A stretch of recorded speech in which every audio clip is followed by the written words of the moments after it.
नमस्कार को स्वागत। जिले में गणतांत्रिक प्रक्रिया को अधिक सुदृढ़ और सर्वव्यापी करने मालकानगिरी जिला प्रशासन पक्षर एक प्रशंसनीय पदक्षेप ग्रहण करा जायछि। स्वतंत्र सघन संशोधन अभियान तृतीय दिवस रे जिलार वरिष्ठ नागरिक मानकु सम्मान जणाई सेमानक बासभवन रे निर्वाचन संबंधी सेवा जोगाई दिया जायछि। 85 एवं 90 वर्षरु अधिक वयस्क वरिष्ठ मतदाता माने जेपरि कोनोसी असुविधार सम्मुखीन न होई निजर गणतांत्रिक अधिकार साब्यस्त करि परिबे सेथिपय प्रशासन सीधा सड़क सेमानक घरे पहुंचिछि।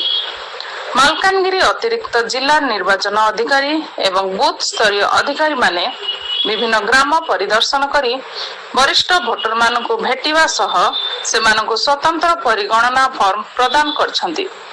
वयसाध्यक्ष कारणरू मतदान केन्द्र को आसवा को असमर्थ थिबा एही वरिष्ठ नागरिक मानकु सम्मानर सह सेमानक अधिकार सुनिश्चित करिबा एही अभियान रो मुख्य उद्देश्य रहिछि। एही क्रम रे माथिली ब्लॉक अधीनस्थ अटलगुड़ा ग्राम रे एक विशेष कार्यक्रम अनुष्ठित हो जाइछि।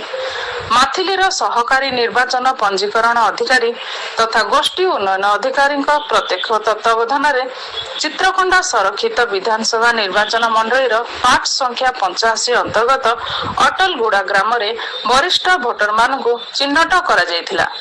सेठारे 85 वर्षरु अधिक वयस्क भोटर मानकु सम्मानर सह निर्वाचन परिगणना फॉर्म वितरण करा जायछि।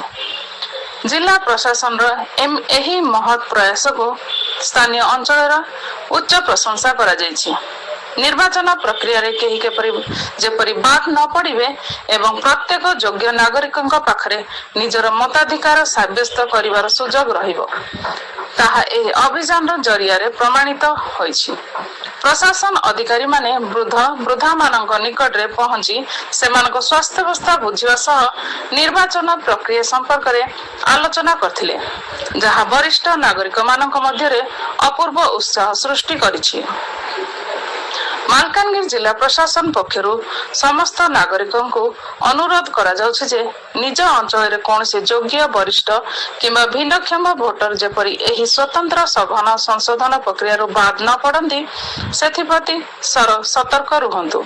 जदि आपनक परिवार किंबा पड़ोसी रे केही 85 वर्षरु अधिक वयस्क बा गुरुतर असुस्थ मतदाता अछंती तेबे सेमानक नाम पंजीकरण एवं घरु मतदान सुविधा पई स्थानीय बूथ स्तरीय अधिकारी सह तुरंत जोगाजोग करंतु।